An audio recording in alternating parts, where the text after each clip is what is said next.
Hi, I'm Bree Williams. And Sandy. Awesome. So, what was your general experience participating in our turf replacement program? It was easy. It was good. I had fun designing it on paper. There's a fair amount of research. You have a lot of information, and I refer people to your website about designs. Botanical Gardens, Denver Botanical Gardens is great. They have Plant Select, which are all developed for naturalization in Colorado. Yeah. So that's where I started. Awesome. What was your experience like doing it by yourself? Like, was it overwhelming, and how did you kind of work through that? I kind of did it in stages.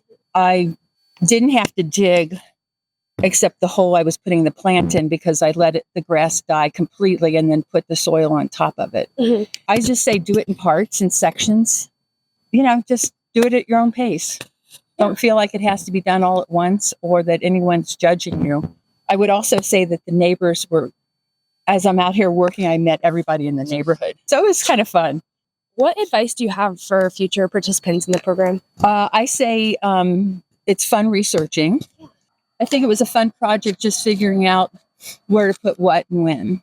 In 2022, I don't feel like it was that big of a thing. People were still throwing rocks down and calling it xeriscaping. Yeah.